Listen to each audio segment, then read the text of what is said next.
The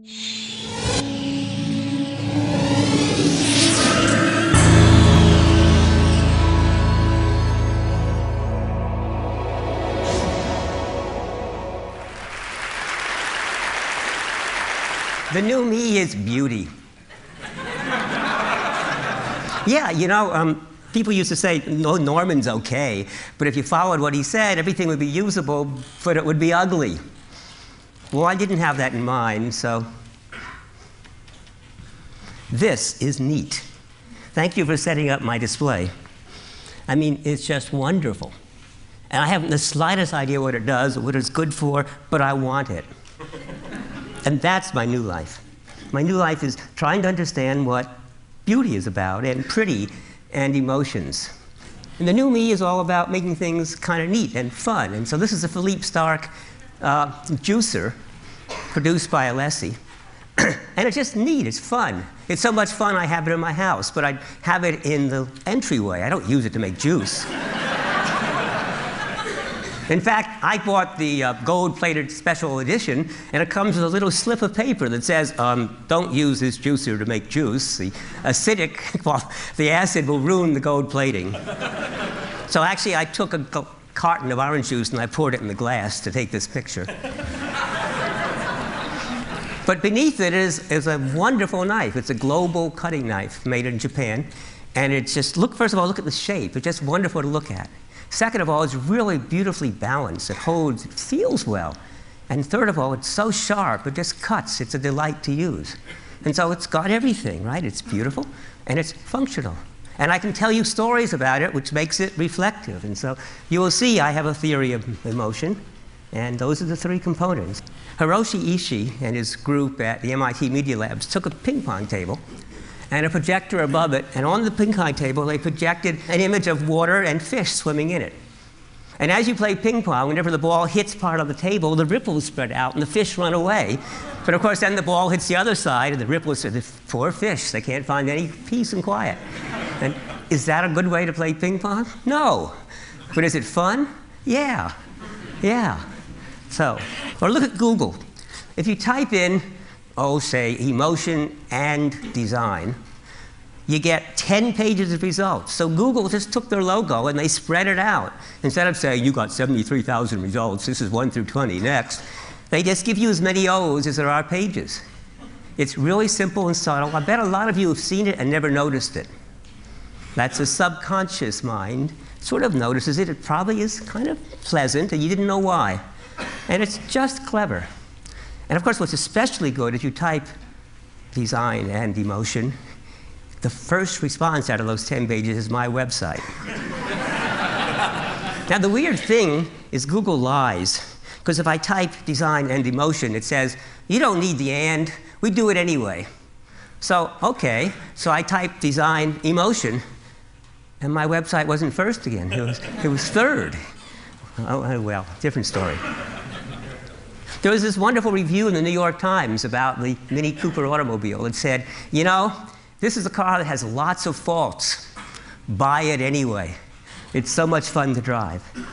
And if you look at the inside of the car, I mean, I loved it. I wanted to see. I rented it. So this is me taking a picture while my son is driving. And the inside of the car, the whole design is fun. It's round. It's neat. The controls work wonderfully. So that's my new life. It's all about fun. I really have the feeling that pleasant things work better. And that never made any sense to me until I finally figured out, look, I'm going to put a plank on the ground. So imagine I have a plank about 2 feet wide and 30 feet long, and I'm going to walk on it. And you see I can walk on it without looking, and I can go back and forth, and I can jump up and down, no problem. Now I'm going to put the plank 300 feet in the air, and I'm not going to go near it, thank you. Intense fear paralyzes you. It actually affects the way the brain works. So Paul Sappho, before he gave his talk, said that he didn't really have it down until just a few days or even hours before the talk, and that anxiety was really helpful in causing him to focus. And that's what fear and anxiety does. It causes you to be what's called depth-first processing, to focus, not to be distracted, and I couldn't force myself across that. Now, some people can, circus workers, steel workers, but it really changes the way you think. And then a psychologist, Alice Eisen, did this wonderful experiment. She brought students in to solve problems. So she'd bring people into the room, and there'd be a string hanging down here, and a string hanging down here, and it was an empty room, except there'd be a table with a bunch of crap on it, some papers and scissors and stuff. And she'd bring them in, and she'd say, this is an IQ test, and it determines how well you do in life. Would you tie those two strings together? So they'd take one string, and they'd pull it over here, and they couldn't reach the other string. Still can't reach it. And basically, none of them could solve it. You bring in a second group of people, and you say, oh, before we start, I got this box of candy, and I don't eat candy. Would you like the box of candy? And it turns out they liked it, and it made them happy. Not very happy, but a little bit of happy. And guess what? They solved the problem. And it turns out that when you're anxious, you squirt neurotransmitters in the brain, which focuses you, makes you depth first. And when you're happy, what we call positive valence, you squirt dopamine into the prefrontal lobes, which makes you a breadth-first problem solver. You're more susceptible to interruption. You do out-of-the-box thinking. That's what, in fact, brainstorming is about, right? With brainstorming, we make you happy, we play games, and we say no criticism, and you get all these weird, neat ideas. But in fact, if that's how you always were, you'd never get any work done, because you'd be working along and say, oh, I got a new way of doing it. So to get work done, you got to set a deadline, right?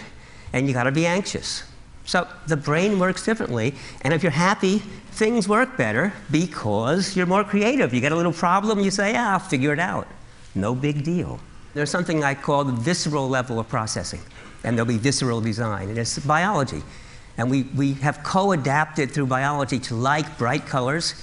That's especially good that mammals and primates like fruits and bright plants because you eat the fruit and you thereby spread the seed. There's an amazing amount of stuff that's built into the brain. We dislike bitter tastes. We dislike loud sounds. We dislike hot temperatures, cold temperatures. We dislike scolding voices. We dislike frowning faces. We like symmetrical faces, et cetera, et cetera. So that's the visceral level. And in design, you can express visceral in lots of ways, like the choice of type fonts and the red for hot, exciting. Or the 1963 Jaguar. It's actually a crummy car. It falls apart all the time, but the owners love it. And it's beautiful. It's in the Museum of Modern Art. A water bottle.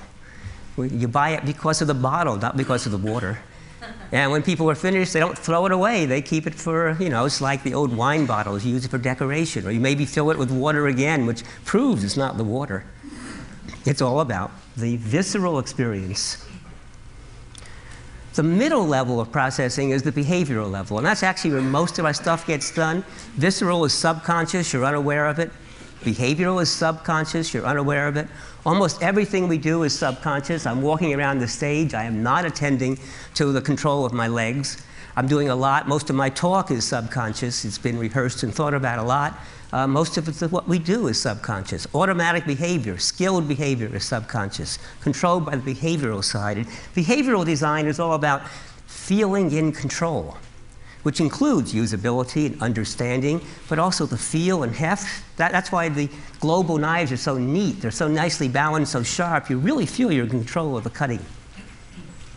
Or just driving a high-performance sports car over a demanding curve, but again, feeling that you are in complete control of the environment. Or the sensual feeling. This is a Kohler shower, a waterfall shower, and actually all those knobs beneath are also shower heads that will squirt you all around, and you can stay in that shower for hours.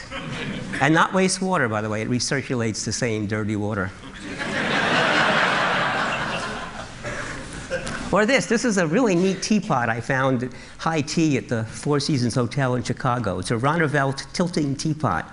So that's what the teapot looks like, but the way you use it is you lay it on its back, and you put tea in, and then you fill it with water. The water then seeps over the tea, and the tea is sitting in this stuff to the right. The tea is to the right of this line. There's a little ledge inside, so the tea is sitting there, and the water is filling it up like that. When the tea is ready, or almost ready, you tilt it. And that means the tea is partially covered while it completes the brewing. And when it's finished, you put it vertically, and now the tea is, remember, above this line, and the water only comes to here, and so it keeps the tea out. And on top of that, it communicates, which is what emotion does. Emotion is all about acting. Emotion is really about acting. It's being safe in the world. So that cognition is about understanding the world. Emotion is about interpreting it, saying good, bad, safe, dangerous, and getting us ready to act, which is why the muscles tense or relax. And so that's why we can tell the emotion of somebody else, because their muscles are acting subconsciously, except that we've evolved to make the facial muscles really rich with emotion. Well, this has emotions, if you like, because it signals the waiter that, hey, I'm finished, see? That it's upright. And so the waiter can come by and say, would you like more water? It's kind of neat. What a wonderful design. And the third level is reflective, which is, if you like, the superego. It's a little part of the brain that has no control over what you do, no control over doesn't see the senses, doesn't control the muscles. It looks over what's going on. It's that little voice in your head that's watching and saying, that's good, that's bad, or why are you doing that? I don't understand. It's that little voice in your head that's the seat of consciousness. And here's a great reflective product. Owners of the Hummer have said, you know, I've owned many cars in my life, all sorts of exotic cars, but never have I had a car that attracted so much attention. See, it's about attention. It's about their image. It's not about the car. But even if you want a more positive model, this is the GM car. And the reason you might buy it now is because you care about the environment. And you'll buy it to protect the environment, even though the first few cars are going to be really expensive and not perfected. But that's reflective design as well. Or an expensive watch, so that you can impress people and say, oh, gee, I didn't know you had that watch. As opposed to this one, which is a pure behavioral watch, which probably keeps better time than the $13,000 watch I just showed you. But it's ugly. This is a clear Don Norman watch. And what's neat is